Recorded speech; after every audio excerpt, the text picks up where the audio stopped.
Здравствуйте! В эфире «Казахньюс. Неделя» с обзором самых интересных и актуальных событий прошедших 7 дней. В студии Ардавсиит Казин. И сегодня в выпуске.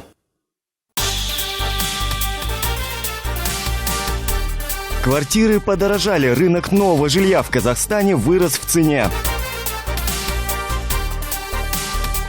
Просто дети. Почему казахстанское общество не готово принять особенных людей? Кино не будет?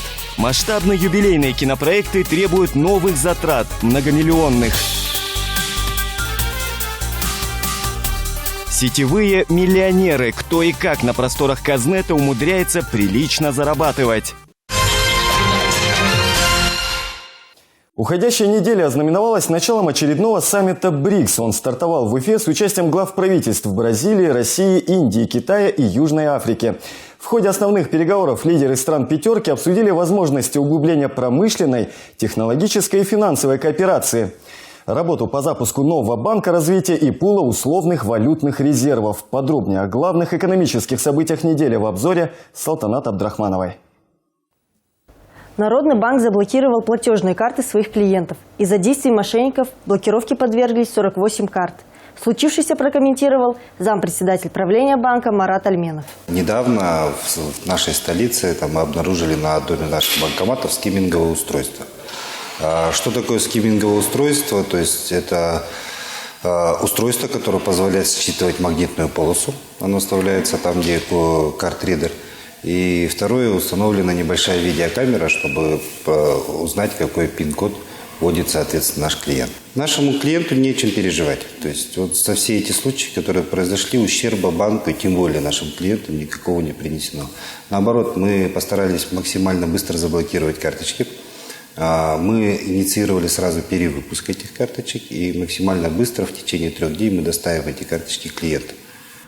Это абсолютно бесплатная процедура, эти расходы банк несет на себя. Тем временем вступил в силу приказ Министерства инвестиций и развития, согласно которому выдавать лицензии на ввоз в Республику Казахстан отдельных видов транспортных средств будут только официальным представителям производителей, а также официальным дилерам. По мнению экспертов, ограничение импорта может повлиять на ценообразование на официальном автомобильном рынке страны. Стоит отметить, что ограничение на ввоз автомобилей касается только юридических лиц. Простые автовладельцы, покупающие личный транспорт для собственных нужд, по-прежнему могут беспрепятственно возить автомобили при условии, что они не будут перепродаваться. Физические лица могут возить эти автомобили для себя, для своего личного пользования, исключая перепродажу. И если человеку необходима какая-то комплектация, которая просто не существует у нас на рынке, он может смело поехать купить в Россию, и никто слова ему не скажет, потому что главное не перепродавай. Все. Собственно, это может быть и выходом для некоторых серых дилеров. Они начнут автомобили возить под заказ под конкретного клиента. У нововведения есть как сторонники, так и противники. Многие считают, что государство подобными мерами мешает развитию конкуренции на внутреннем автомобильном рынке. Многие наши граждане занимались бизнесом по перегону покупки при продаже импортных машин из стран Евразийского экономического союза. Благо, почти двукратная девальвация российского рубля в конце прошлого года сделала этот бизнес привлекательным. Теперь лавочка закрылась, и эти предприниматели останутся неудел. Существует и альтернативное мнение, согласно которому недобросовестными конкурентами предстают серые дилеры. С какой стороны посмотреть? Если со стороны посмотреть дистрибьюции, я их тоже очень сильно понимаю, потому что они вкладывают деньги, они платят налоги. Они обеспечивают людей работой, делают мультибрендовые салоны. Потому что это все расходы. И теперь, когда дилер построился, занял там деньги, сделал по всем нормам, законам, по всему брендбуку компании «Дилерский центр», начинает продавать автомобили, а здесь соседний дядя Вася продает эти же машины еще дешевле. В министерстве пояснили, что главной целью нового закона о лицензировании является не ограничение авторынка, но создание условий для защиты потребителей от недобросовестных поставщиков автотранспортных средств, а также обеспечение высоких стандартов качества в сфере продаж и сервиса автомобилей в РК. Рынок нового жилья в Казахстане подорожал. Цены по сравнению с аналогичным периодом прошлого года выросли на 3%. Цена по республике за 1 квадратный метр нового жилья составляет 222 тысячи тенге. В июне 2015 года по сравнению с декабрем 2010 года благоустроенное жилье подорожало на 62,1%, неблагоустроенное на 63,6%. Стоимость квадратного метра благоустроенного жилья в среднем по стране составляет 173 тысячи тенге, неблагоустроенного 100 675 тенге. Аренда благоустроенного жилья в отчетном периоде по сравнению с первым полугодием 2014 года подорожала на 7%. С декабря 2010 года к июню 2015 года аренда данного типа жилья стала дороже на 51,7%. Стоимость квадратного метра арендного жилья составляет 1269 тенге.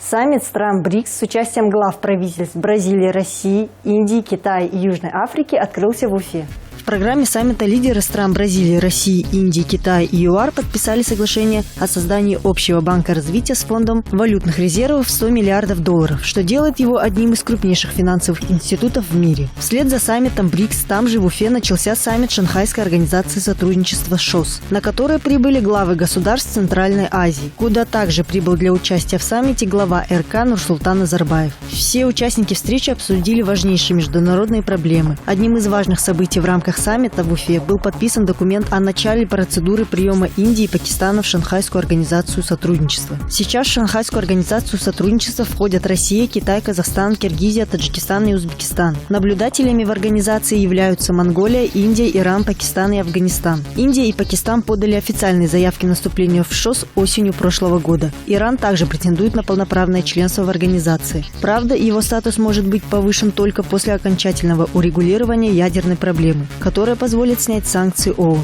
Салтанат Абдрахманова для программы «Казахньюз. Неделя». В 2003 году детей с таким диагнозом в Казахстане было 77. Уже в 2015 их число достигло 1500. Речь идет об аутизме, недуг, о котором почти не говорят в обществе, по крайней мере в нашем. Да и сами родители этих детей, стоит признать, не всегда оказываются готовы поделиться со всеми наболевшим. А информации действительно не хватает. Быть может, поэтому остаются люди, которые отказываются принимать таких детей. Наш корреспондент Ярослава Шерышева всю неделю готовила материал с верой в то, что в Казахстане вскоре ситуация изменится и общество взглянет на этих детей по-другому, с пониманием и как-то по-доброму. Нуржану Джармуханову 10 лет. По словам отца, до года он развивался нормально. Потом стал уходить в себя. Врачи ставили разные диагнозы, вплоть до потери слуха. Но оказалось, все намного серьезней. Это ранний детский аутизм со всеми вытекающими последствиями. Задержка, умственная задержка, психоэмоциональная, отсутствие речи. И потом заниматься им что, куда, не знаем. Обращение к различным дефектологам, психологам ни к чему не привели. Благо узнали о существовании ассоциации родителей детей с аутизмом, которая действует в рамках проекта «Аутизм победим». Отец не скрывает, о ней узнали уже в довольно позднем возрасте. Сейчас, говорит, у ребенка вернулась радость к жизни. У него сейчас открывается желание разговаривать. Ну, не разговаривать, а общаться именно. Потребности в общении у него появляются. Если так, он уже обращенную речь понимает. Так называемые тьюторы проекта говорят, основная функция ассоциации – научить ребенка работать в команде. Совместные походы на природу, участие в концертах, всевозможные коллективные разминки – все это как нельзя кстати помогает особенным деткам раскрыться, а возможно даже и вернуться в социум. Базовая проблема вот тех детей, которые сейчас за мной находятся, что они стараются дистанцироваться от других детей, от родителей, то есть стараются быть сами по себе. И чаще всего такие детки, они находятся дома, боятся выходить в новые места, поэтому мы стараемся как бы снимать эти границы, чтобы ребята новые эмоции, новые впечатления получали. Получать новые, а главное положительные эмоции, они благотворно влияют на детей, аутят, именно так их называют в ассоциации. Но есть и другой, не менее значимый фактор, о котором забывать не стоит. Чтобы вывести ребенка из состояния аутизма, очень важен элемент социализации. Здесь главное подспорье есть родители, ведь только совместными усилиями семьи и полной вовлеченностью в процесс можно достичь положительного результата. А такие результаты уже есть. Нуржанчик. Молодец. Сюда ходим уже 8 месяцев, почти 8 месяцев. Первый, когда мы пришли, у него поведение совсем было, как бы сказать, у нас не было поведения. Слова «нет» у нас не существовало. Он делал то, что он хотел, кричал, бегал. А вот сюда пришли немного поведения. Потом физически у нас хорошо он стал. Результатом мы не умели ни приседать, ни бегать. Ну, полностью физически у нас отсутствовало. Сдвиги какие пошли у нас? Стал больше, ну, как с детьми общаться. Потом сам стал играть, ищет друзей, игры какие-то придумывает. Перестал убегать. Потом научились здесь. Вообще пришли, мы ничего не умели. Ничего. Общественный деятель и по совместительству создатель проекта «Аутизм победим» Аружан Саин тоже выступают за то, чтобы родители в силу своих возможностей были рядом с детьми во время таких занятий. Они просто пришли, отдали ребенка специалистам и ждали чудесного выздоровления. Да, им приходится очень много работать, им приходится пахать с утра до вечера, изучать строение головного мозга, изучать психологию. Они должны понимать, что происходит с ребенком. Они должны измениться сами. У нас очень многие мамы пошли учиться, получать второе образование высшее на психологов.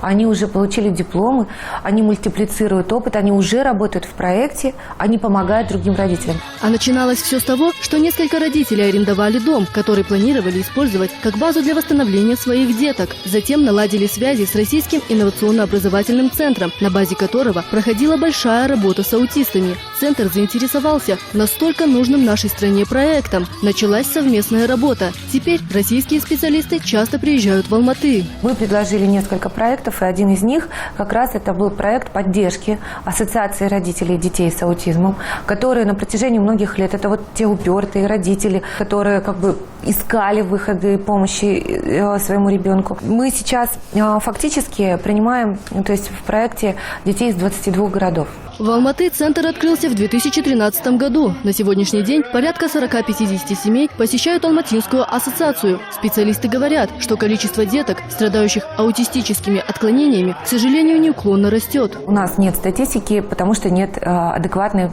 диагностики и столько обученных специалистов, которые могли бы, особенно на ранних стадиях, выявлять аутизм.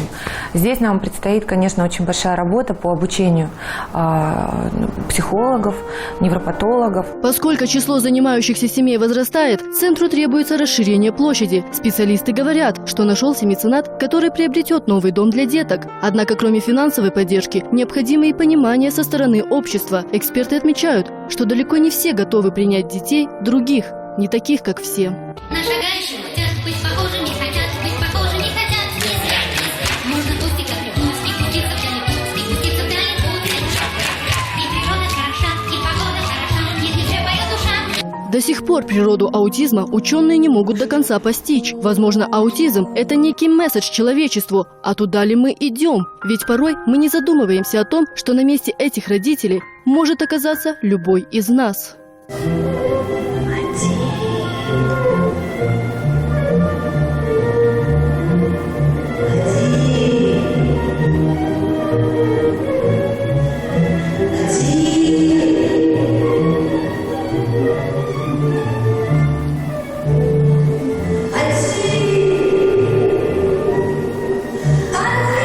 Разные судьбы, разные истории, но цель одна – стать победителем в нелегкой схватке с аутизмом. Ярослава Шерышева, Нурлыбай Шалхаров, Сержан Жиринбаев, Казак Ньюс, неделя.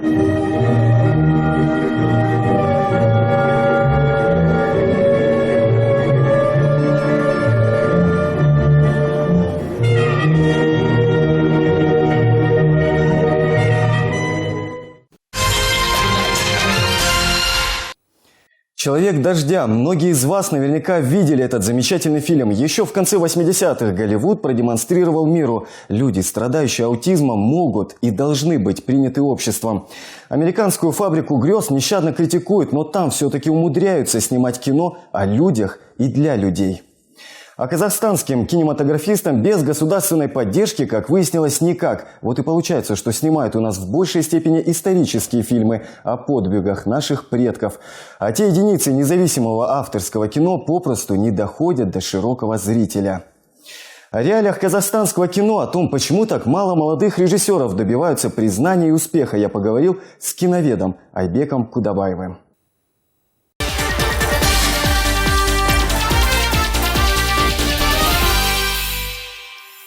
Здравствуйте, Айбек. Рад приветствовать вас в нашей студии. Здравствуйте. Давайте начнем, наверное, по обзору нынешнего года, именно кинематографического, так скажем. Что вам больше всего запомнилось из того, что казахстанский кинематограф, да, выдавал, можно сказать, именно в этом году, вот в конце прошлого года? Наверное, лучше поговорить, наверное, о году 2014 именно, потому что в этом году еще мало было премьер казахстанских фильмов. То есть за прошлый год, да, как бы за прошлый год одним из важных событий, происшедших, было это именно смена руководства Казахфильма. Именно после Ермека Маншаева заступил Мухат Кайырбеков. И как бы политика киностудии, главной государственной киностудии страны, она изменилась, можно сказать. Если при Ермеке Амирхановиче как бы он больше поддерживал именно молодую, новую генерацию казахского кино, то есть привлекал молодых кинематографистов к съемкам, именно как бы давали запуски на полнометражные фильмы, то в этом году уже после как бы заседания, я не знаю, как назвать, именно министр культуры и спорта Арыстанбек Мухамедиулы заявил, что как бы что Казахфильм не рентабелен, и у Казахфильма проблемы со зрительским как бы восприятием кино. И совершенно изменил в этом году вот темплан, тематический план, который каждый год Казахфильм утверждает, он совершенно такой, можно сказать, грубо говоря, скуден, так как в этом году все подчинено одной только, да, теме, одной мысли. Ну да, одной мысли именно это, грубо говоря, 3 фильма. Это создание вот художественного киносериала «Казах елі», «Казахское ханство», потом картина Акана Сатаева «Дорога к матери». И все вроде, по-моему, сейчас. Многие проекты законсервированы на Казахфильме, и в отличие от прошлого года. А в прошлом году вообще не только, как бы, не затрагивает только Казахфильм. В Казахстане было произведено порядка 20 полнометражных фильмов. Это много или мало, как вы считаете? Ну, это хорошо. Это не много и не мало, как бы, но это хорошо. И что хочется отметить, то большая часть из них была произведена частными кинокомпаниями, то есть не главной студией страны, не Казахфильмом, но были очень, как бы, такие примечательные проекты. Например, это фильм «Хозяева» молодого режиссера Адильхана Эджанова. В мае прошлого года премьера которого прошла на Каннском международном кинофестивале. Такая социальная драма в жанре трагифарса.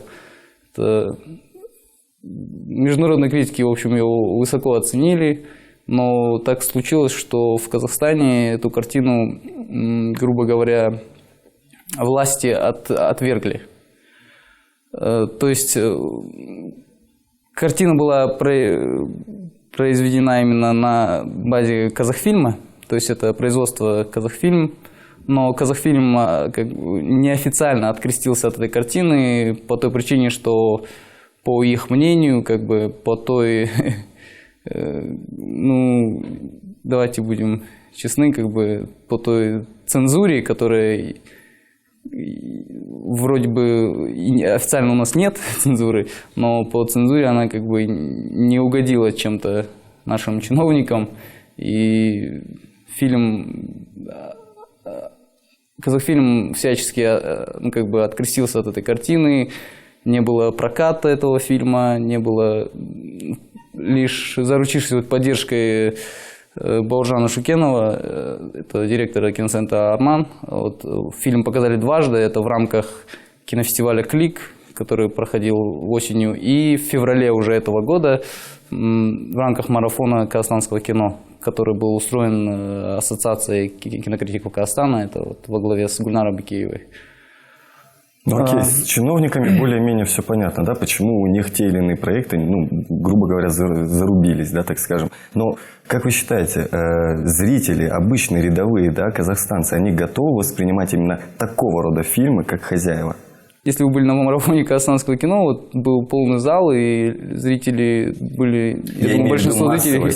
Массово. Ну, я думаю, подобного рода картины, это авторское кино, так называемый артхаус, они, конечно, не нацелены именно на массовую аудиторию зрительскую. Это не зрительское кино, можно сказать. Да, все-таки при всем уважении, да, к Нуртасу Адамбаеву, но Келинка, да, Сабинка все-таки больше, да, пока что воспринимается зрителями. Да, если речь идет о прокате, о зрительском восприятии, конечно, нет, да, я думаю, нет. Но если мы говорим о кино как искусстве, о кино как, не знаю, инструменте именно формирования культуры, то, я думаю, этот фильм как раз-таки отражает, всецело отражает именно нашу действительность. Потому что режиссер, он как художник, который просто обязан показывать на экране правду, вот, отражение своего взгляда на ту действительность, которая вокруг нас. И в этот фильм, вот, фильм «Хозяева», он более чем, я думаю, подходит именно под... Потому что вот, другое дело, что, возможно, наш зритель в своем большинстве еще не готов к восприятию таких сложных, с художественной точки зрения, фильмов. Но подобные картины, они прежде всего развивают кинематограф как искусство и развивают такие вещи, как киноязык, именно способствуют также формированию культуры в Казахстане. Потому что это огромный такой кинематограф, это огромный культурный пласт, который очень важен сегодня в обществе. Тем более этот фильм с социокультурной точки зрения именно, он очень честен. Поэтому не зря вот на кинофестивале в Варшаве, 30-й международный кинофестиваль, этот фильм получил приз за самый честный взгляд на нашу жизнь. С такой формулировкой. Вот. Краешком мы уже коснулись темы 550-летия, да, казахского ханства, да, и связанных с этой датой проектов. Насколько мне известно, проекты заморожены, да, то есть там было намерение снять такой масштабный сериал, можно сказать, да? Да, намерение остается у них. Фильм, как бы, этот проект не заморожен, просто создатели этого проекта столкнулись как бы с такой тривиальной, можно сказать, проблемой. Средства. Да, финансовые средства, да. То есть, ну, как заявил продюсер этого кинопроекта вот, «Казахское ханство» Арман Асенов, он заявил, что те средства, которые были выделены, государственные деньги, которые были выделены на проект, это порядка 5 миллионов долларов, они уже практически израсходованы на подготовительный период. Но в съемочный период группа еще не вошла. Даже в съемочный период... Я боюсь предположить тогда, какой бюджет вообще в целом будет, если 5 миллионов не хватило даже, чтобы приступить к съемкам, собственно, а ушло все на подготовку. Это, я так понимаю, реквизиты, да, какие-то? Да, это уже на подготовительный период, вот, это пошивы костюмов, не знаю, декорации, я удивляюсь, почему в Голливуде умудряются за 12-15 миллионов снять хороший фильм. Почему у нас этого нельзя сделать? Я понимаю, что я абсолютно обывательский такой, знаете, вопрос. Знаете, да, дело даже наверное, даже не в бюджете, а конечно, это... В кадрах? Не в кадрах, а в том, что нельзя... Лично я считаю, что нельзя вот подобные проекты делать вот приурочив именно к юбилею 505-летия Казахского ханства, в этом же году как бы пытаться реализовать этот проект. К такому масштабному проекту готовиться заранее, готовиться, не знаю, ну уж точно не в том же году. Только не в условиях Казахстана. Не в том же году, да, и заведомо провальный проект это был, я думаю, как бы, ну не знаю. Я, конечно, хочется пожелать удачи создателям этого проекта, тем более это очень важный с идеологической точки зрения проект. Это этот фильм, сериал, художественный сериал, 10-серийный фильм, он затрагивает важные с исторической точки зрения периоды жизни наших предков. И это начиная от образования казахского ханства Жанибека Энкереем до правления хана Кенесары. Ну, знаете, с таким подходом, вот, что я и вообще, тут как бы такая ситуация. Сейчас создатели заявили, что им не хватает средств, но проект финансируется государством, то есть заказчик Министерство культуры Казахстана. Я не понимаю просто, как можно... То есть заранее, значит, они не запланировали просто бюджет картины. Сейчас у них деньги уже израсходованы, и как же теперь они пытаются, как бы, грубо говоря, просить денег у народа. То есть, как один блогер сказал, пытаются доить корову дважды. То есть снимают на государственные деньги, им не хватает, они снова хотят просить у народа. К бизнесменам на поклон, да? Да, как бы бизнесменам на поклон, это как-то выглядит не очень профессионально, я думаю, даже. Были брошены на широкое анонсирование этого, собственно, проекта. Потому что... анонсирование было широкое, и, ну... Я не знаю, я думаю, это даже если им удастся снять эти 10 серий, то вряд ли это будет именно в таких условиях, с такими проблемами. То есть первое – это нехватка бюджета, а второе – это такие сжатые сроки, буквально 3-4 месяца, 3 месяца даже, по-моему, они должны, за 3 месяца они должны будут снять 10 серий, ну не знаю. Как бы это не обернулось как бы халтурой, как бы, потому что качество такого рода масштабного проекта требует, да, именно скрупулезности. В заключение, Айбек, хотелось бы вас спросить как раз на тему идеологии и, на ваш взгляд, сколько еще казахстанский кинематограф будет эксплуатировать именно эту тему? Когда казахстанский кинематограф начнет снимать кино о людях и для людей? О простых людях, о простых работяг, можно сказать, о каких-то простых переживаниях, я не знаю, о том, что действительно волнует людей. Это социальные проблемы, это какие-то... Ну, в Казахстане всем известно, что с экологией проблемы. Вот, допустим, да, болезни какие-то у нас распространяются. Почему на Западе снимаются фильмы про детей-аутистов, про детей с онкологическими заболеваниями, про то, что действительно важно и о чем нужно говорить. То есть понятно, что немногие родители, да, стремятся к такой, можно сказать, известности, но тем не менее. Ну, знаете, на самом деле такие фильмы снимаются. Просто нет поддержки именно государства, нет такого анонсирования. Например, вот сейчас в среде кинематографистов возникло такое движение, как партизанское кино. Партизанское кино представляет из себя объединение кинематографистов, молодых кинематографистов, но это новая генерация казахского, но это уже опытные кинорежиссеры, которые обязались именно вот снимать честное кино, снимать кино, как вы говорите, о простых людях, именно с социальной направленности кино. И вот, ну, первый фильм они уже сняли, то есть это фильм «Шлагбаум» режиссера Жасулана Пашанова. Снимают, я извиняюсь, на свои деньги. Снимают на свои деньги, да, снимают, это не, как бы, грубо говоря, безбюджетное кино, то есть это не за государственные деньги, не за... То есть несколько кинематографистов объединились, заручившись именно поддержкой друг друга, объединились для того, чтобы снимать кино. Кино, как они выражаются, я не знаю, насколько это, не буржуазное кино. Кино не пропагандистское, кино не развлекательное, то есть не романтическая комедия, а кино именно социальной направленности, кино честное, кино о людях. Как бы с журналистикой это можно сравнить как бы с публицистикой. Как бы. Мне уже нравится их идея. Да, и это вот молодые кинематографисты наши, талантливые. Но причиной, конечно, было то, что как бы на сегодняшний день Министерство культуры и Казахфильм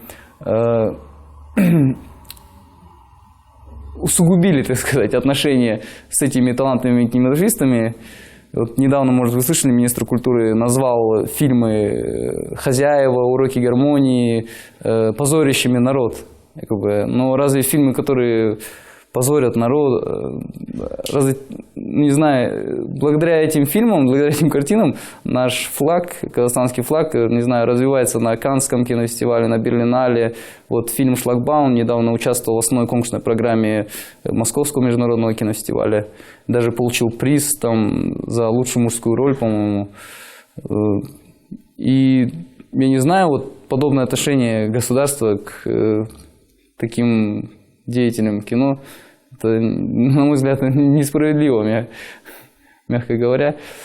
Это вот именно новая генерация казахского кино, которые объединились, партизаны они себя называют. Это Адильхан Иржанов, Серий Кабишев, Жасулан Пашанов, Мурат Махан. Это вот это уже опытные кинорежиссеры, но им, как бы, я думаю, сейчас не хватает именно...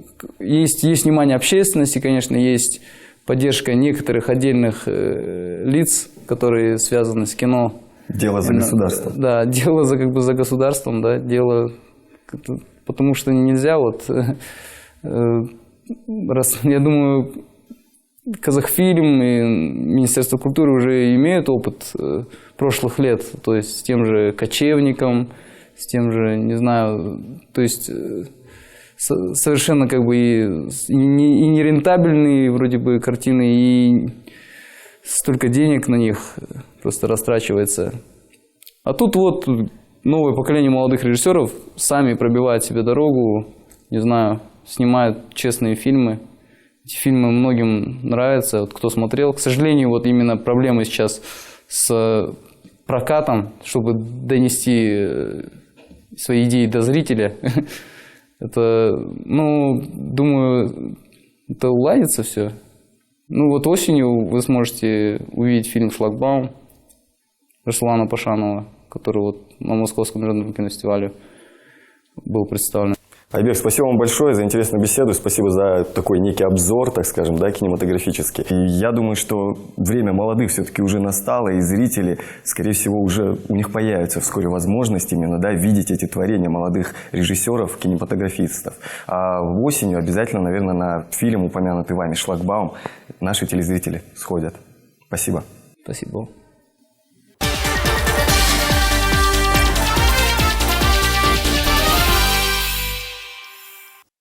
Отдельный сетевой мир. Здесь миллионером может стать каждый, от участника популярной команды до независимого создателя контента. Великий и могучий YouTube. Только представьте, каждую минуту на сайт заливается 72 часа видео, а количество просмотров некоторых роликов исчисляется миллиардами. С 2007 года популярные каналы стали приносить своим создателям неплохие доходы, а некоторые из этих людей и вовсе стали миллионерами. О трендах и героях Казнета, о том, кто и сколько зарабатывает в Казахстане, снимая видеоролики, в материале Динары Ермурат. Самый известный видеохостинг YouTube кишит миллионами развлекательных видеороликов. Оказаться среди них полдела. Но вот стать одним из первых, тут уж надо либо сильно постараться, либо завлечь зрителя чем-то свежим, уникальным, незаурядным. С последним, видимо, справился житель Атырау. Сам того не желая, взрослый и, очевидно, выпивший мужчина приковал к себе внимание всей страны. Он всего лишь спел песню на несуществующем языке, похожем на английский. Самые креативные пользователи оценили выступление и усовершенствовали его, наложив на слова музыку.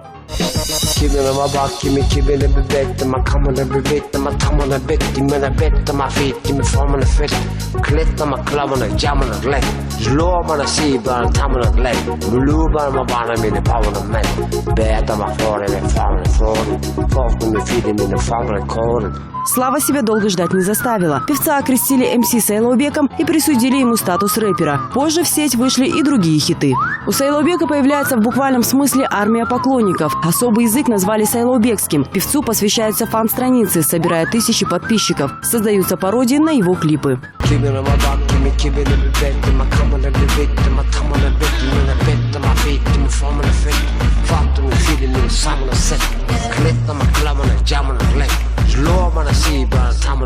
Сон Паскаль вместе с Сайлаубеком дают концерты. И тут уже трудно разобраться, какая из звезд горит ярче. Даже Тимати, рэп-исполнитель с бешеной популярностью, попытался исполнить слова Сайлаубека и даже вызвал его на баттл.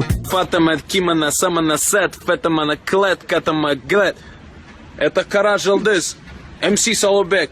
Я вызываю тебя на баттл. Очевидно, карьера признанного народом рэп-исполнителя только началась. Исключительность Сайлаубека не только в языке исполнения, но и в его образе соседского парня. Настоящего, невымышленного. Однозначно, слава Сайлаубека произвела положительный эффект. Однако для некоторых нечаянная популярность оказывается нежелательной. Случайно оброненное слово во время интервью чиновника из города Шалкар, и вот тысячи просмотров на Ютубе.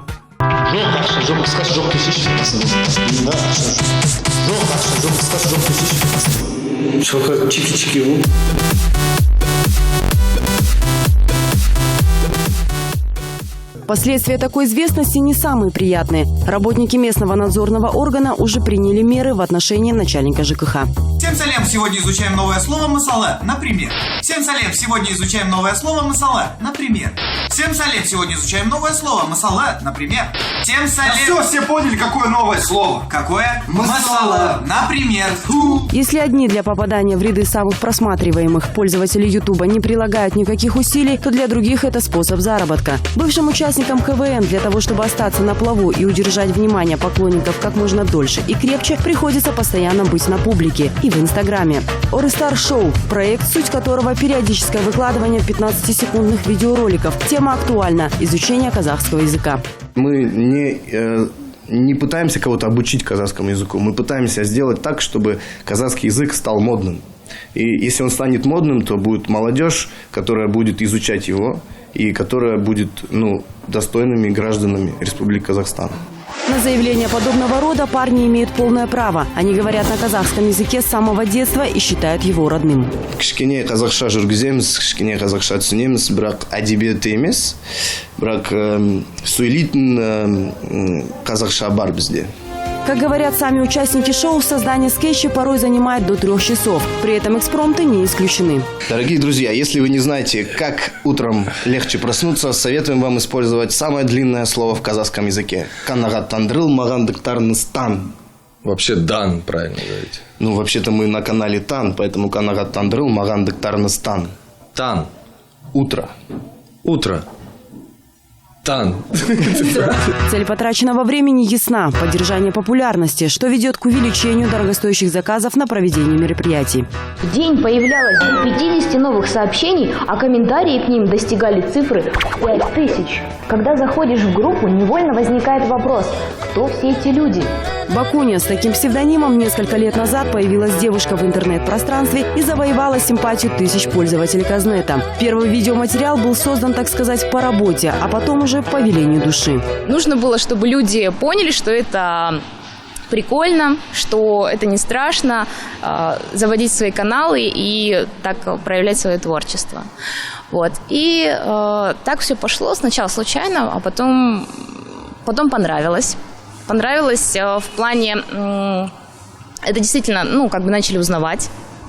И когда видишь результат, продукт своей деятельности, хочется уже как-то все больше и больше создавать. Любовь народа – главное, что нужно для того, чтобы начать зарабатывать на милых и безобидных роликах. Как только, получается, блог начал набирать свою аудиторию, реклама и заработок, он пришел сам собой.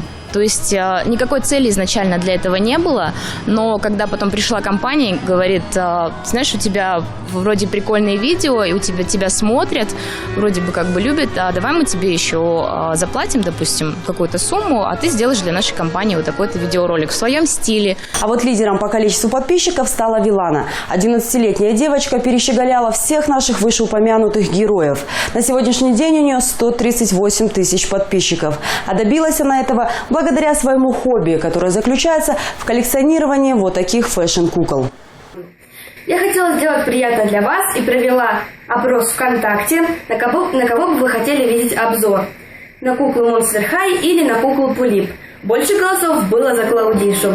Первое видео с куклой из серии Monster High Вилана записала и выложила в YouTube, когда ей было всего 9 лет. Комментарии, фолловеры и лайки себя долго ждать не заставили. Это и послужило стимулом к дальнейшему ведению видеоблога. Через год от рекламодателей YouTube посыпались предложения о заключении соглашения. И с этого момента Вилана начала зарабатывать. На этом достижения маленькой бизнес-леди не закончились. На деловую встречу ее пригласили представители кукольного бренда. Со всеми благодарностями и почестями они пообещали ей ежемесячно выплачивать зарплату в виде кукол. Вот в ком вся эта мебель, это она себе приобрела на эти деньги.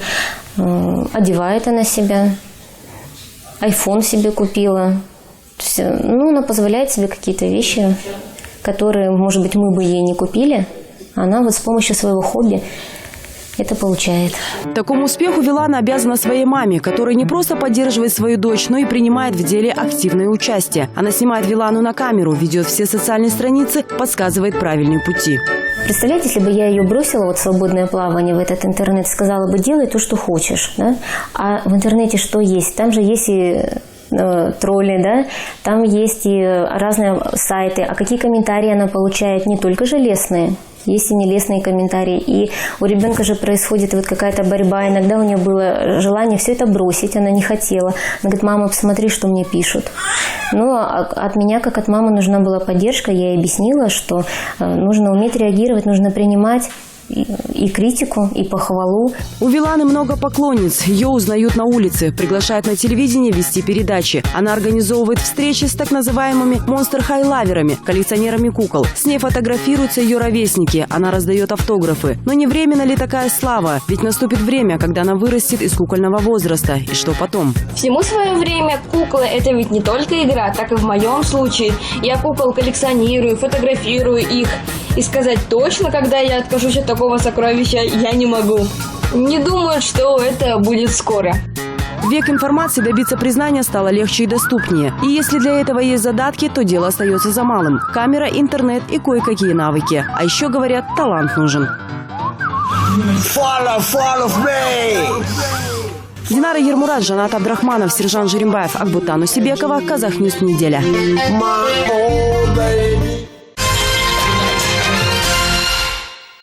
Среди материалов корреспондентов нашей программы также нашлись те, которые набрали в сети тысячи просмотров. Герои, события и истории, не оставившие равнодушными телезрителей. Аида Мурзанова на неделе заболела настоящей ностальгией. Она вспомнила главные события телевизионного сезона. Главная политическая интрига года развернулась вокруг появления на мировой арене нового экономического союза с общими правилами движения товаров, услуг, капитала и трудовых ресурсов. Полноправными членами ЕАЭС стали 5 стран-участниц – Казахстан, Россия, Беларусь, Армения и Кыргызстан. В экспертном сообществе союзниц развернулись нешуточные дискуссии. Были как сторонники, так и ярые противники. Что касается восприятия интеграционных процессов французским бизнесом или, в частности, там, западными компаниями, я не скажу, что они делают из этого большую проблему.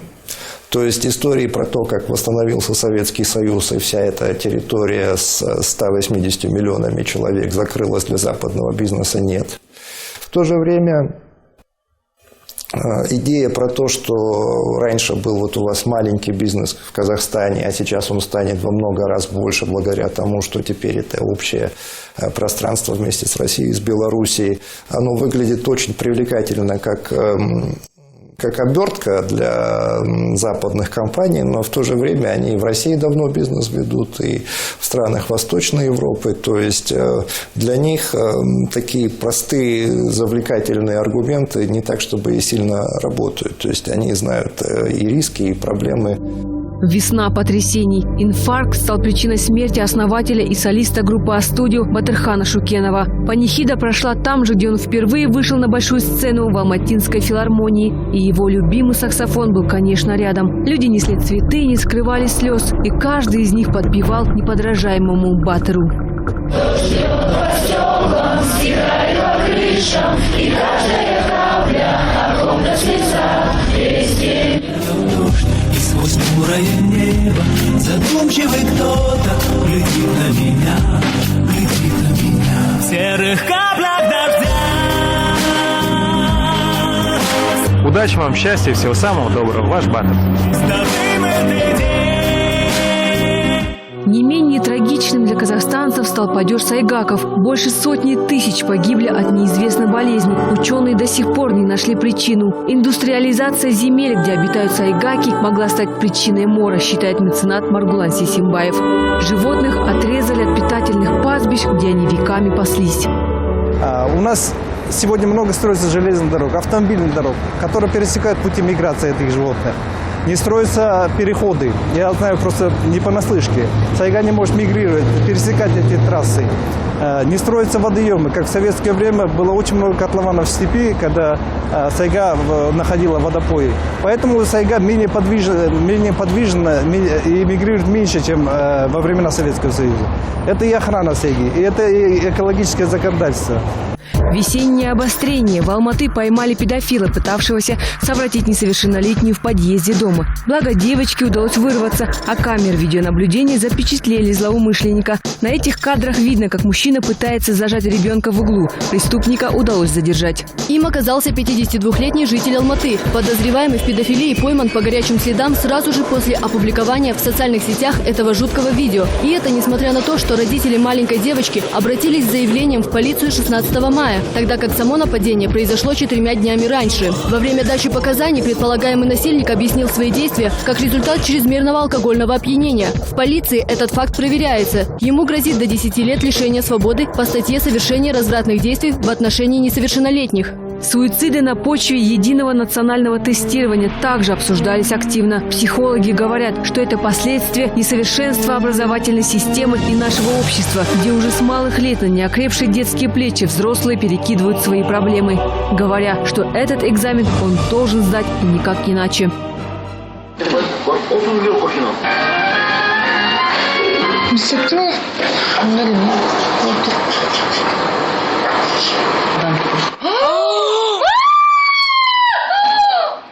Если ребенок не сдаст ЕНТ, то жизнь у всех закончилась. Жизнь заканчивается у родителей, потому что им тогда придется платить деньги за дальнейшее образование этих детей. Учителя пугают, потому что пугают их организациями, которые свыше говорят о том, что эта школа не работает, потому что у нее низкие рейтинги. И ребенок находится в глубочайшем напряжении. Даже те дети, которые учатся неплохо, они испытывают эту тревогу. Имидж – ничто, деньги – все. Строительство Экспо-2017 разразилось грандиозным коррупционным скандалом. Первыми фигурантами стал экс-председатель национальной компании Талгат Ермегияев и Кажимурат Усенов. Пока идет следствие, подозреваемый отлеживается в своих фешенебельных квартирах на левом берегу Есиля. Эксперты говорят, международная выставка все же состоится. Тут опасения в другом. Не повторит ли Экспо судьбу другого престижного мероприятия? Есть большая опасность, что это получится не плюс мировой престиж, а минус. Вот, например, недавняя эта премия Муз-ТВ, под которую угадал природный катаклизм, и в результате там и москвичи насмеялись. Вот очень может повториться здесь то же самое, тем более, что исполнители и качество работ, и, как говорится, все распильные откатные схемы примерно одинаковы. Животрепещущие темы сезона еженедельно попадали под прицел журналистов Казахньюз. Только актуальные события, эксклюзивные репортажи, компетентный анализ, детальный разбор и ответы на самые злободневные вопросы, которые накопились появились за прошедшую неделю. А в новом сезоне еще больше аналитики и честных новостей. В новом сезоне зрителей телеканала ТАН ждет очень много сюрпризов. А также мы будем продолжать усиленно работать в области журналистики. У нас еще больше будет аналитики, у нас еще больше будет новостей. Телекомпания «ТАН» как живой организм растет и развивается. Поэтому каждый новый сезон – это снова открытие, достижение, узнавание. Осень 2015 года подарит телезрителям интересные программы, популярные сериалы, незабываемые встречи с известными людьми страны и мира. И, конечно, каждый день корреспонденты информационных программ будут рассказывать обо всем, что происходит честно, объективно, беспристрастно. Аида Мурзанова, Юрий Проводин, Казахньюз. Неделя. Этот выпуск, да и весь телевизионный сезон подошел к концу. Все эти месяцы мы говорили о самом важном, как и чем жила страна. Дружная команда проекта «Казахньюз. Неделя» уходит в отпуск. Но мы обязательно вернемся уже в новом сезоне и с новыми силами. Всего вам доброго. Счастливо.